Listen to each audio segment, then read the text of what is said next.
नमस्कार दोस्तों, मैं Sohan Bagda publication online classes में आपका हार्दिक स्वागत है। दोस्तों, विशेषण के जो 5 भेद हैं उनमें से प्रत्येक भेद का यहाँ विस्तृत रूप से वर्णन किया जा रहा है। तो आइए इस वीडियो में अपन विशेषण के भेदों का अध्ययन करने जा रहे हैं। दोस्तों, अपना पहला विशेषण है गुणवाचक। गुणवाचक विशेषण पहले अपन डायग्राम के रूप में पढ़े थे। अब आपको मैं गहराई से बड़े गहरे रूप से विश्लेषण करके आपको बता रहा हूं। पहला है गुणवाचक विशेषण। वे विशेषण शब्द जो संज्ञा या सर्वनाम के गुण, दोष, रंग, आकार, दिशा, दशा,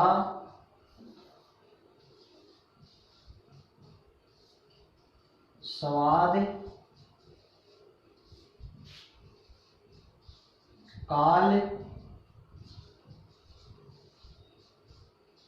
स्पर्श, गुण, दोष, रंग, आकार, दिशा, दशा, स्वाद, काल, स्पर्श और गंध का बोध कराते हैं। वे गुणवाचक विशेषण कहलाते हैं। दोबारा से देखना दोस्तों कि वे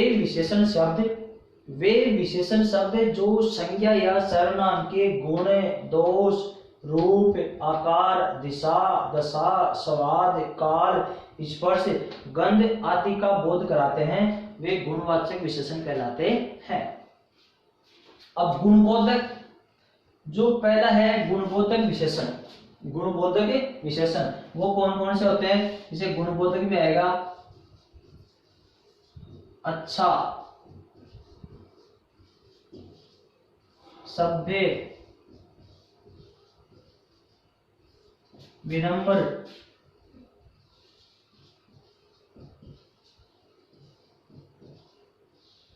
ईमानदार, श्रेष्ठ,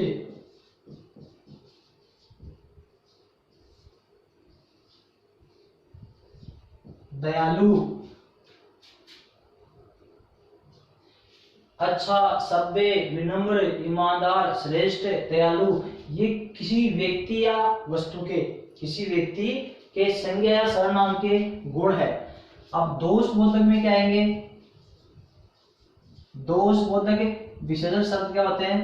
बुरा,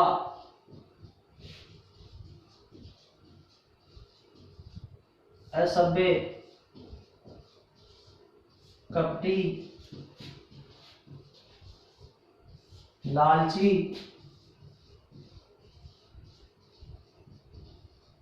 बेईमान, क्रोधी। बुरा, असभ्य, कपटी, लालची, बेईमान, क्रोधी, ये सब क्या है? संज्ञा या सर्वनाम के दोष का बोध कराने वाले विशेषण शब्द है। तीसरा है अपना रंगबोधक।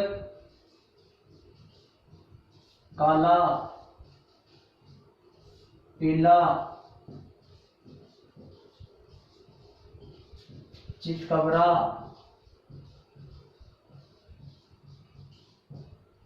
मटमेला,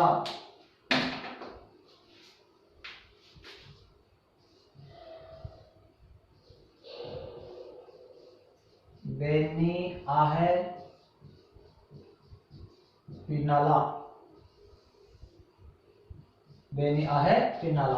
काला, पीला, चितकबरा, मटमेला, बेनी, आहे, पिनाला, ये जो रंग है ये रंग का बोध कराने वाले रंगबोधक में आएंगे। बेनी, आहे, पिनाला का मतलब है बैंगनी, नीला, आहे, आसमानी, हरा, पीला, नारंगी और लाल। बेनी, आहे, पिनाला बैंगनी, नीला, आसमानी, हरा, पीला, नारंगी और लाल। ये जो आपके इंद्रधनुष होता है, इंद्रधनुष इंद्रधनुष में कितने रंग होते हैं? 7 रंग होते हैं, वो 7 रंग यही होते हैं। बेनी आहे पिनाला। फिर है आकार। आकार बोधक में आएगा चौकोर,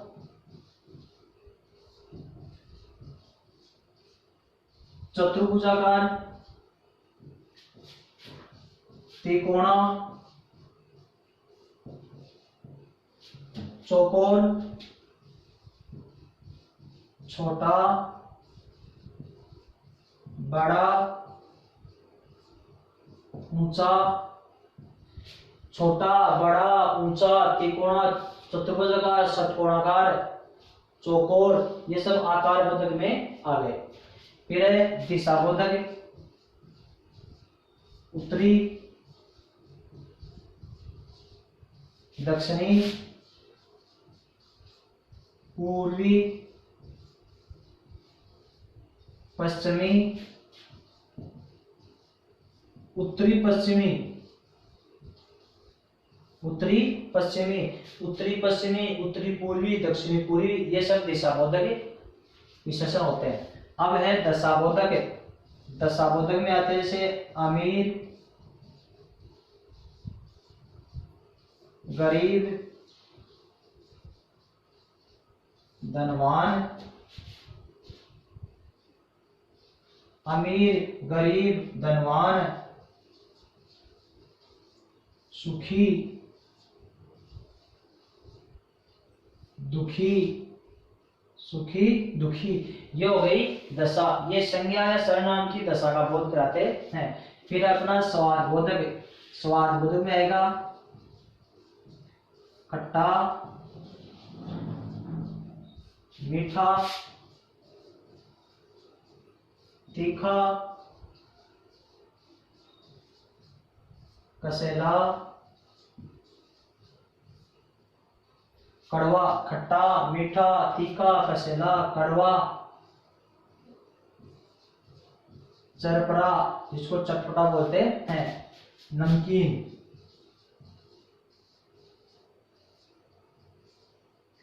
नमकीन या नमकीन, ये होते हैं आपके स्वाद बोधक। काल बोधक विशेषण कौन से होते हैं? आधुनिक, प्राचीन, नया, पुराना, वार्षिक, दैनिक, साप्ताहिक, पाक्षिक, अर्धवार्षिक, नवीनतम, प्राचीनतम। जो समय से संबंधित हो, समय का बोध कराए, वो काल बोधक हो गए। स्पर्श बोधक में कौन से आते हैं? खुरदरा,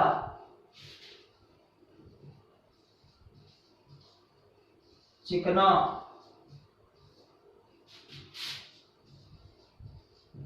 उबड़ खाबड़,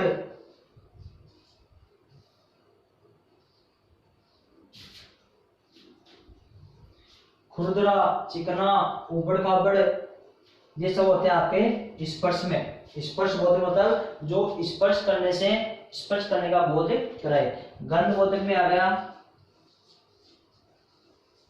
सुगंधित,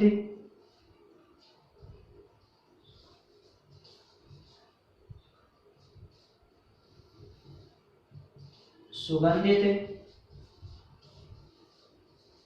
बदबूदार,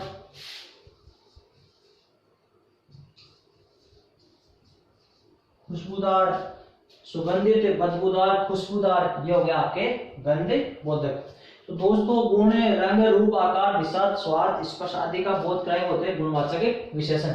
अब ये हो गया आपके विशेषण। इनके बाद में संज्ञा जोड़ दो या सर्वनाम जोड़ दो तो आपका गुणवाचक विशेषण बन जाता है। जैसे अच्छा, आदमी, सभ्य, आदमी विनम्र, आदमी ईमानदार, आदमी श्रेष्ठ, आदमी दयालु, आदमी।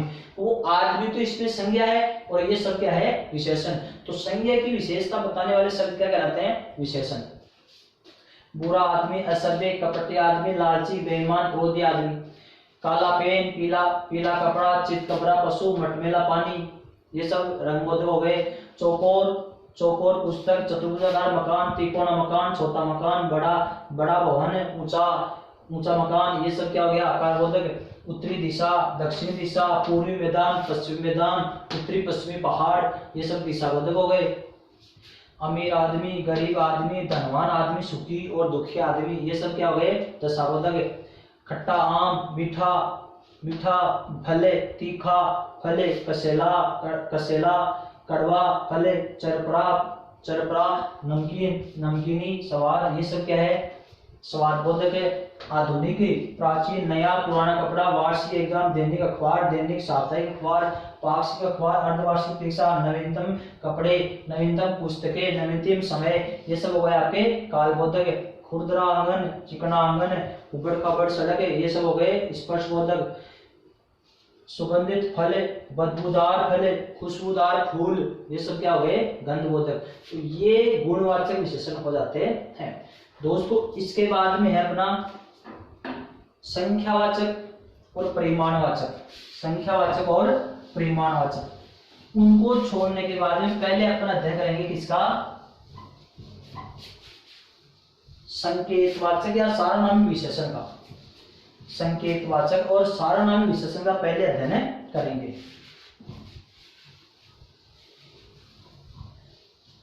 क्योंकि संख्यावाचक और परिमाणवाचक विशेषण में मैं आपको तुलनात्मक अध्ययन कराऊंगा। दोनों में तुलनात्मक अंतर क्या होता है, दोनों में तुलनात्मक अंतर क्या होता है, वो अपन लास्ट में देखते हैं। दूसरा अपन नंबर लेते हैं संकेतवाचक विशेषण। संकेतवाचक या सार्वनामिक विशेषण। संकेतवाचक या सार्वनामिक विशेषण, वे विशेषण शब्द, अब वे विशेषण कौन से होते हैं, इसमें यह, वह, ये, वे, इस, उस।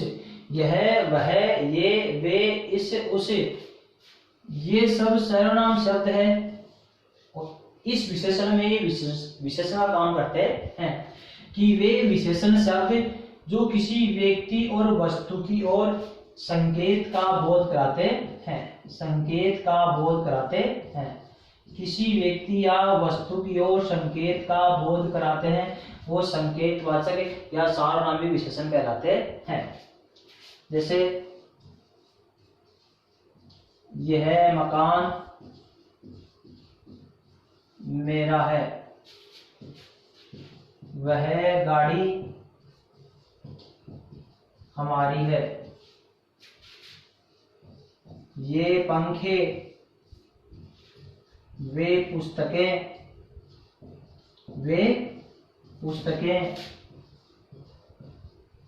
इस गाड़ी को,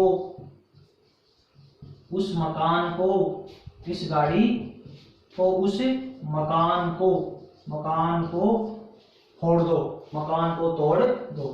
ये जो यह, ये, वह, वे, इस, उस, ये जो विशेषण शब्द है किसी व्यक्ति या वस्तु की ओर संकेत कर रहे हैं और उस सांकेतिक व्यक्ति या वस्तु का नाम तुरंत इनके बाद में प्रयुक्त होता है, तो आपका संकेतवाचक या सारनामी विशेषण होता है। तो संकेतवाचक और सारनामी विशेषण में यह, वह, ये, वे, इस, उस सर्वनाम शब्दों का प्रयोग होता है और ये विशेषण शब्द किसी व्यक्ति या वस्तु की ओर संकेत करेंगे और उसका नाम तुरंत इनके बाद में प्रयुक्त हो जाता है, वहां तो आपका संकेतवाचक या सार्वनामिक विशेषण। तीसरा अपन ले रहे हैं व्यक्तिवाचक विशेषण। व्यक्तिवाचक विशेषण, व्यक्तिवाचक विशेषण दोस्तों मैंने बताया था कि वे विशेषण शब्द जो व्यक्तिवाचक संज्ञा से बन करके व्यक्तिवाचक संज्ञा से बनकर प्रयुक्त होते हैं। जैसे जयपुर से जयपुरी हो जाएगा, जोधपुर से जोधपुरी हो जाएगा, कश्मीर से कश्मीरी हो जाएगा, नागौर से नागौरी हो जाएगा, अजमेर से अजमेरी हो जाएगा, बीकानेर से बीकानेरी हो जाएगा।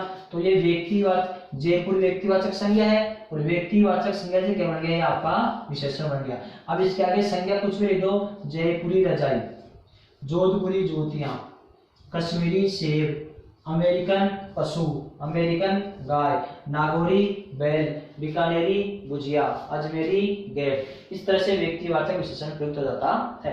दोस्तों इसके बाद में है अपने संख्यावाचक और परिमाणवाचक विशेषण। लास्ट है संख्यावाचक और परिमाणवाचक विशेषण। इन दोनों में अपन तुलनात्मक अध्ययन करने जा रहे हैं। संख्यावाचक विशेषण में कौन से विशेषण प्रयुक्त होते हैं? जो गिनने योग्य हो। यह है अपना चौथा नंबर का संख्यावाचक विशेषण।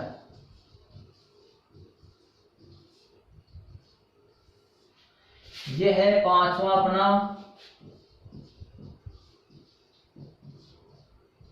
परिमाणवाचक विशेषण। संख्यावाचक और परिमाणवाचक विशेषण में क्या अंतर है? तो दोस्तों वे विशेषण शब्द जो संज्ञा या सर्वनाम की निश्चित या अनिश्चित संख्या का बोध कराए। वे विशेषण शब्द जो संज्ञा या सर्वनाम की निश्चित या अनिश्चित संख्या का बोध कराए वो तो संख्यावाचक विशेषण कहलाते हैं। और वे विशेषण शब्द जो संज्ञा या सर्वनाम के माप, नाप, तोल का बोध कराए वो परिमाणवाचक विशेषण कहलाते हैं। संख्यावाचक विशेषण में गिनने योग्य संज्ञा या सर्वनाम प्रयुक्त होते हैं। किस योग्य? गिनने योग्य। परिमाणवाचक में मैंने बताया था नाप, माप और तोल करने योग्य वस्तुएं प्राप्त प्रयुक्त होती है। गिनने योग्य हो तो संख्यावाचक में, नाप, माप, तोल योग्य हो तो परिमाणवाचक में। अब दोनों में तुलनात्मक अध्ययन कैसे है? तुलनात्मक अंतर क्या है? तो संख्यावाचक विशेषण के भी दो भेद होते हैं, निश्चित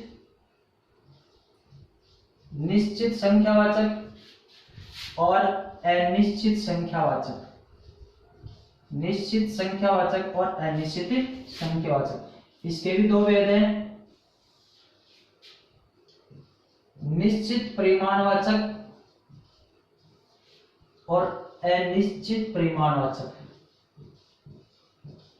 अनिश्चित परिमाणवाचक। अब निश्चित संख्यावाचक के कितने भेद बताए थे मैंने? 7। कितने भेद बताए थे?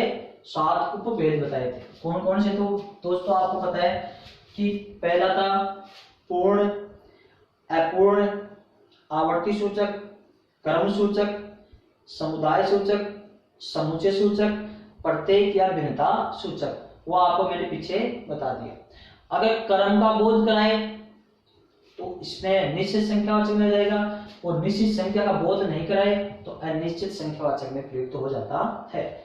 जैसे जो 7 भेद थे, पहला, दूसरा, तीसरा, चौथा, पांचवा, 6 और 7। पहला था अपना पूर्ण बोधक, फिर था अपूर्ण बोधक, फिर था क्रम सूचक, चौथा था आवर्ती सूचक, पांचवा है समुदाय सूचक, फिर छठवां है अपना समुच्चय सूचक, फिर है प्रत्येक सूचक या भिन्नता सूचक। प्रत्येक सूचक या भिन्नता सूचक। दोस्तों ये अपने निश्चित संख्यावाचक विशेषण के 7 भेद है। इसमें आ जाएगा अपना पहला 1 2 3 4 5 10 20 जो संख्या गिनती होती है, अंक होते हैं वो इसमें आते हैं। इसमें अपूर्ण हो जाएंगे। इसमें क्या? जो अपूर्ण संख्या होती है वो इसमें प्रयुक्त हो जाएगी। क्रम सूचक पहला, दूसरा, तीसरा, पांचवा, छठवां, सातवां, आठवां वो क्रम सूचक में आ जाएगा। आवर्ती सूचक में क्या आएगा कि मल्टीप्लाई करना, दुगुना, तिगुना, 5 गुना। जैसे मेले में 10 गुना लोग अधिक थे, मेले में 10 गुना लोग थे, मेरे पास 50 गुना रुपए हैं। समुदाय सूचक में दोनों, तीनों, पांचों लोग, 50 में 50 लोग, हजारों में हजारों लोग। समुच्चय सूचक में 32, 700, शताब्दी, 40, दशक ये आएंगे। प्रत्येक सूचक में आएगा हर एक। ये दोस्तों मैंने आपको पहले बता दी। अब निश्चित संख्यावाचक और अनिश्चित संख्यावाचक दोनों में अंतर है। इसमें आएगा जैसे मान लो 5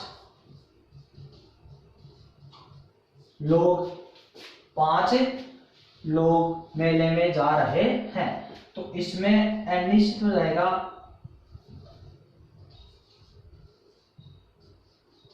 कुछ लोग मेले में जा रहे हैं।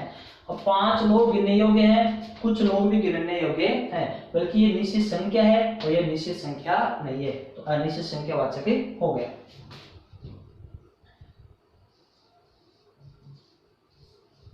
हजार लोग, और यहां पर हो जाएगा आपका हजारों लोग।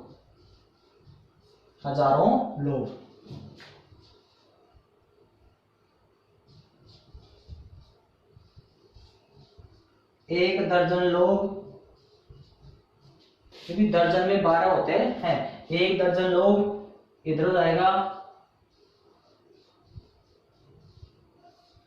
दर्जनों लोग, क्योंकि यहाँ पर निश्चित संख्या नहीं है। अब 1 दर्जन का लोग का मतलब हो गया कि 12 लोग, 2 दर्जन 24, 5 दर्जन 60। अब यहाँ पर दर्जनों लोग पता नहीं 1 दर्जन 60 है, 50 है, कितने दर्जन है, ये निश्चित संख्या बोध नहीं करा है। फिर है अपना 10 गुना लोग, यहां पर जाएगा थोड़े लोग। तो इस तरह से अनिश्चित वाचक में कौन कौन से आते हैं? कुछ, हजारों, दर्जनों, थोड़े, बहुत लोग, अधिक लोग,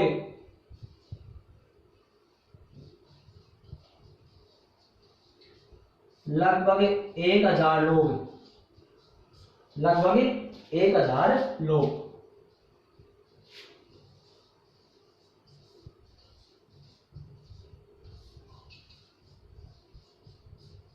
अधिकतर लोग, ये सब इस वजह के अपने अनिश्चित संख्यावाचक में प्रयुक्त हो जाते हैं।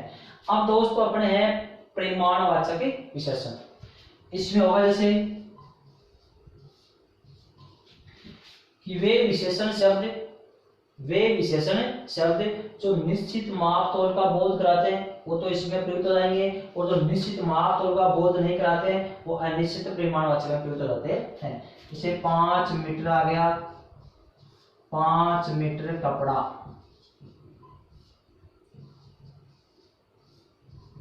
5 लीटर दूध,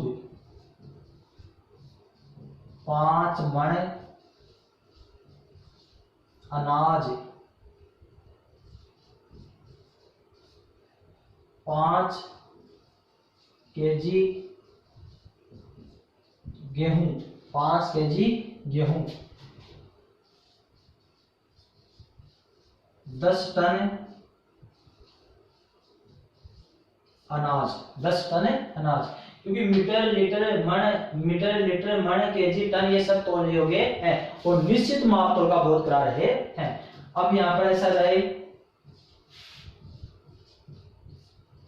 थोड़ा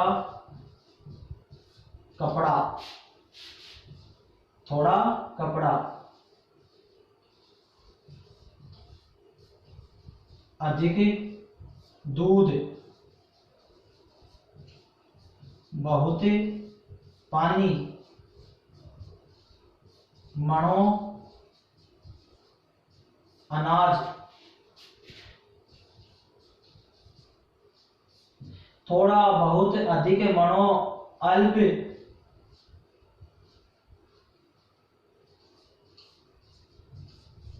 किंचित रत्ती भरे, ये सब के सब आपके अनिश्चित परिमाणवाचक में प्रयुक्त होते हैं। अब दोस्तों ध्यान देने की बात यह है, मजे की बात यहां पर यह है, सारा अनाज और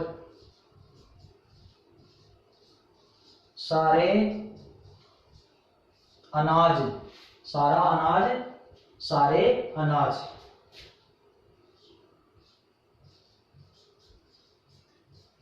सारा कपड़ा और सारे कपड़े, सभी कपड़े, सारा अनाज, सारा कपड़ा, सारे अनाज, सारे कपड़े। ये अनाज और कपड़े अनिश्चित संख्यावाचक में चले गए और यही अनाज और कपड़े अनिश्चित परिमाणवाचक में रह गए। ये दो चीज है, इसका विशेष रूप से ध्यान रखना, क्योंकि अनाज और कपड़ा तो माप तोल में आता है, माप नाप तोल में आता है, बल्कि वो संख्यावाचक में प्रयुक्त कैसे हो गया।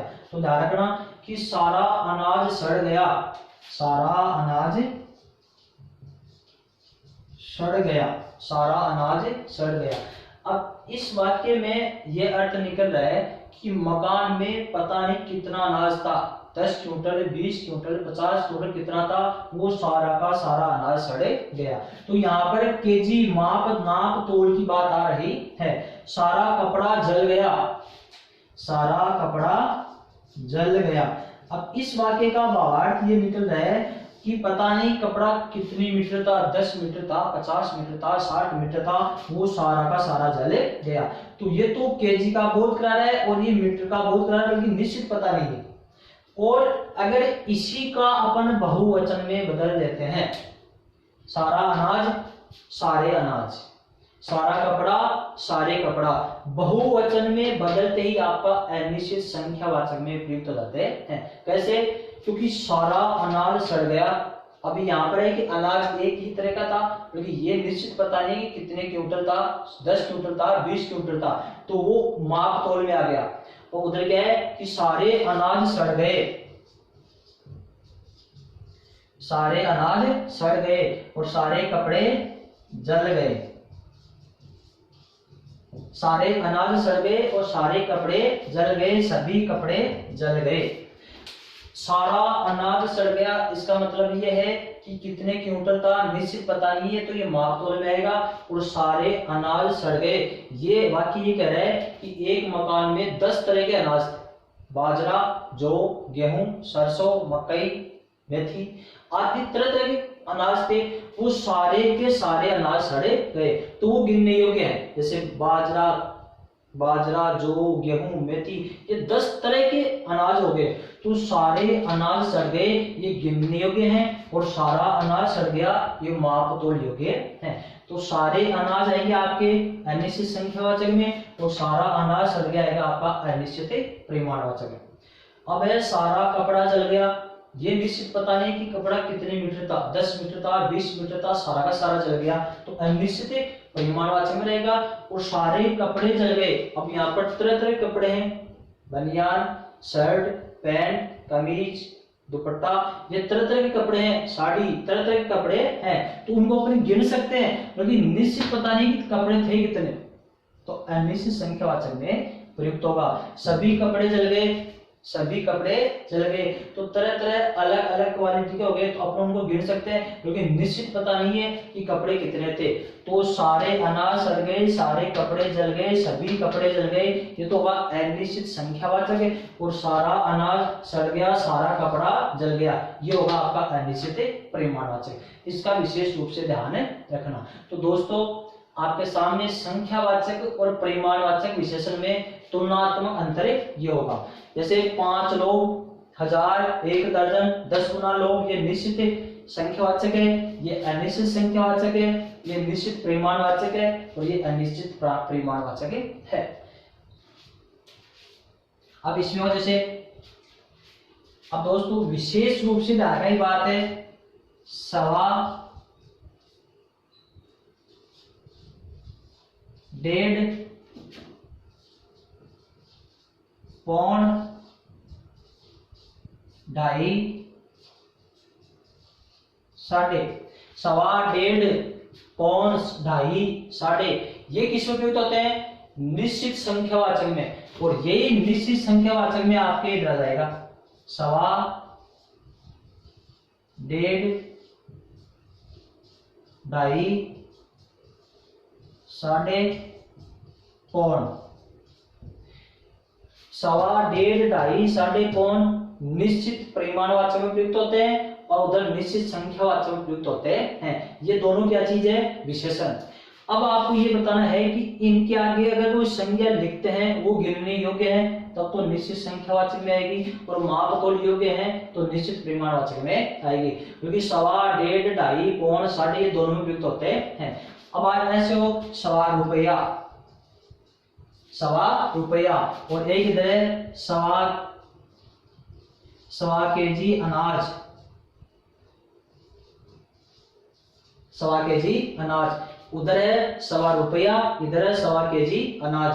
तो सवा रुपये को अपन गिन सकते हैं, कितने पैसे हो गए? 125 पैसे हो गए। और सवा केजी अनाज कितना हो गया? सवा केजी अनाज में कितने हो गए?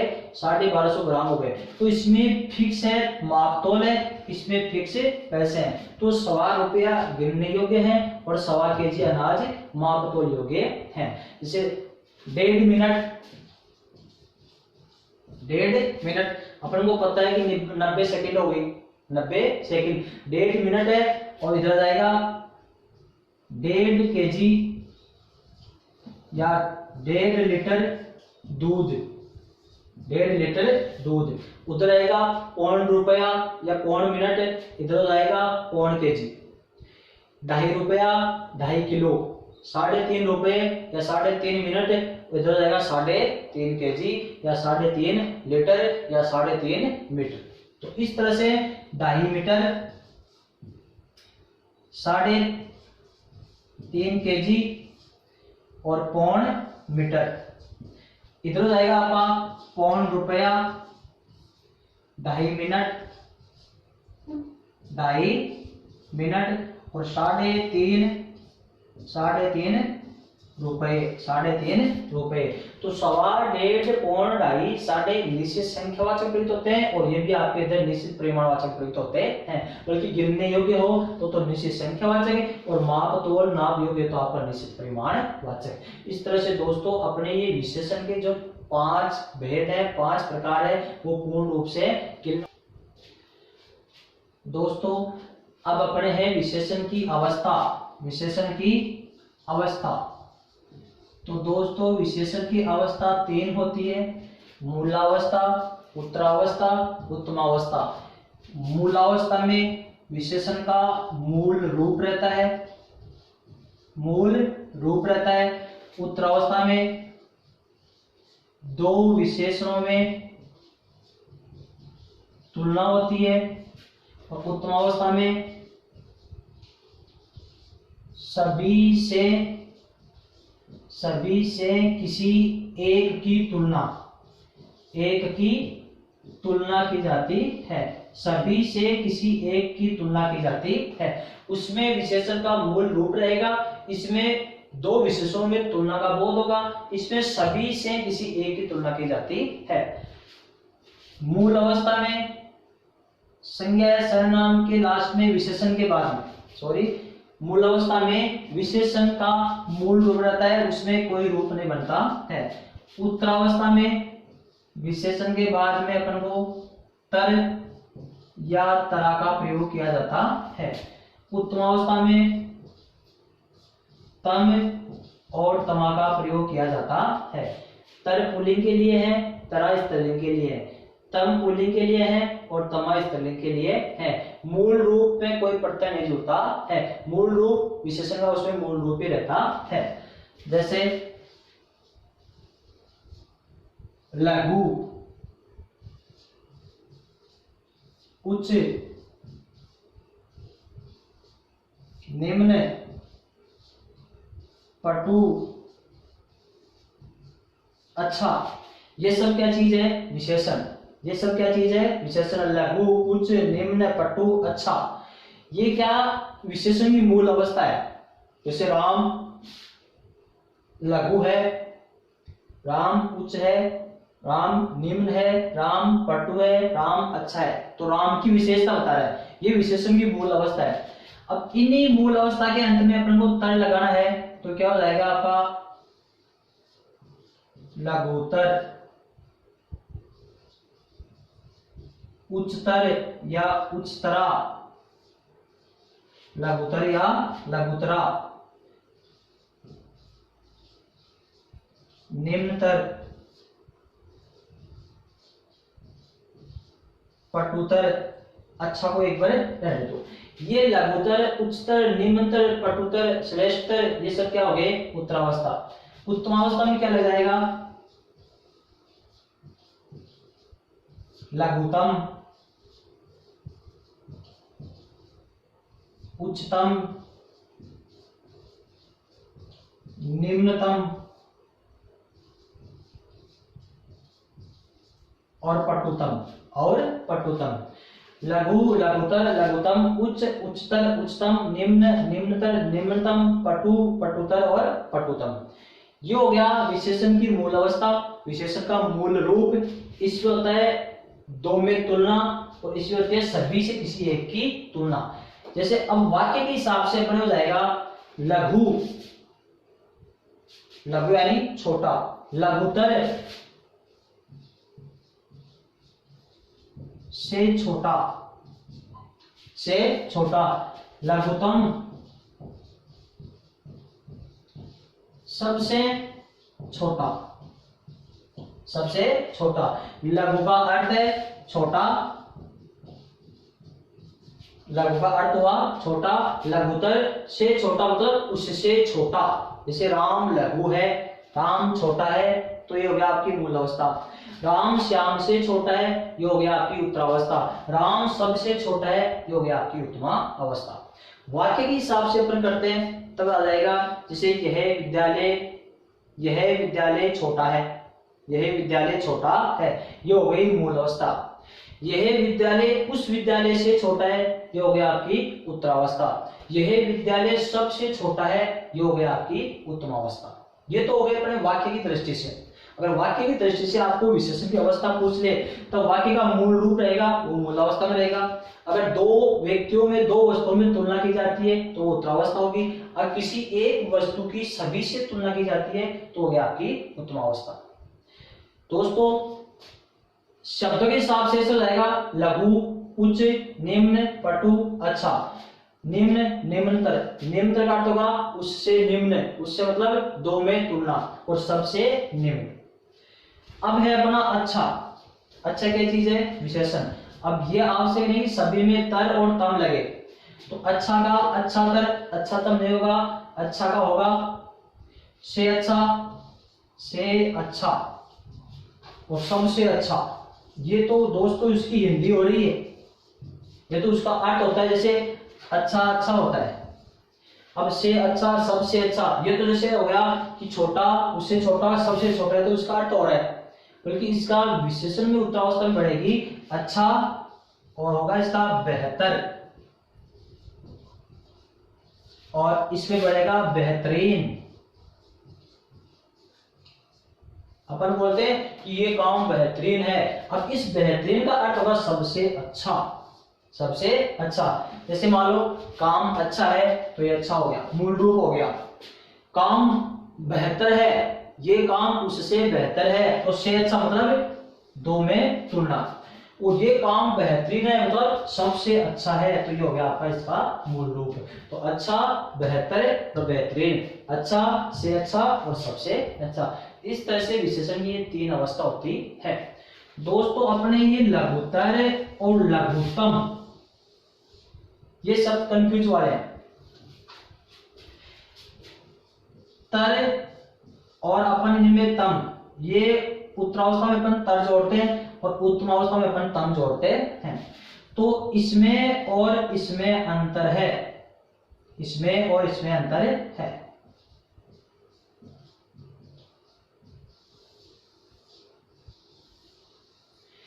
इसमें अकेला सिंगल त है, इसमें आपके डबल त है, व्यंजन द्वित्व है, व्यंजन द्वित्व है। तो अवस्था में, विशेषण की अवस्था में ये कभी भी नहीं जुड़ते हैं, ये वाले आपके जुड़ते हैं। तो अपन है लघु, लघु शब्द में उत्तरावस्था और उत्तमावस्था जोड़ते तो अपन दो, अपने सामने दो तरह के शब्द बनते हैं। एक तो बनता है जैसे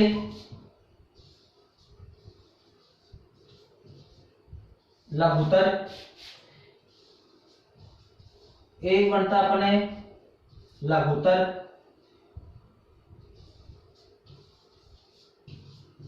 एक बनेगा लघुत्तम, लघुत्तम। अब दोस्तों और एक लिखते हैं अपन यहां पर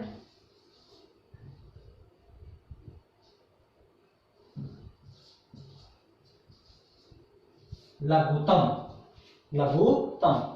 तो दोस्तों शब्द शुद्धि की दृष्टि से दोनों में सही कौन सा होगा? दोनों ही सही है, दोनों ही सही है। अपन इसको शब्द शुद्धि में अशुद्ध मान लेते हैं, क्योंकि लघुत्तर में अपन क्या सोचते हैं कि लघु प्लस तर, लघु प्लस उत्तर, तो उत्तर आ रहा है, तो इसमें उत्तर शब्द है ही नहीं, इसमें विशेषण की मूल अवस्था है। इसमें रहेगा लघु प्लस तर, क्या रहेगा इसमें? लघु प्लस तर, ये विशेषण की उत्तरावस्था है। लघुत्तम, तो इसमें रहेगा आपका लघु प्लस तम, ये विशेषण की उत्तम अवस्था है। इन दोनों में संधि है लघुत्तर में, इसको करेंगे तो जाएगा आपका लघु प्लस उत्तर, लघु प्लस उत्तर, इसका हो जाएगा लघु प्लस उत्तम, लघु प्लस उत्तम। तो इन दोनों में तो आपकी दीर्घ संधि है, और इन दोनों में संधि न होकर के संयोग है। ये विशेषण की दो अवस्था है, ये उत्तरावस्था है और ये उत्तमावस्था है। अपन क्या लघुत्तर में भी यहाँ पर ऐसे तर जोड़ देते हैं, लघुत्तर में अपन किसका प्रयोग करते हैं? इसका प्रयोग करते हैं, और विशेषण की उत्तमावस्था में भी अपन इसका प्रयोग करते हैं, जो कि ये हमेशा गलत होते हैं। ये विशेषण की अवस्था में कभी प्रयुक्त नहीं होते हैं। विशेषण की अवस्था में आपके ये तर और ये तम ही प्रयुक्त होता है। हालांकि दोनों शब्द सही है। इसका रहेगा लघु प्लस तर, रहेगा लघु प्लस उत्तर, इनमें दीर्घ संधि है और इनमें संयोग है। तो दोस्तों इस प्रकार से अपने विशेषण के विशेष तथ्य, विशेषण के भेद, विशेषण की उद्देश्य विशेषण, विशेषण की अवस्था कंप्लीट होती है। चैनल को लाइक, सब्सक्राइब और शेयर करना ना भूलें। नमस्कार।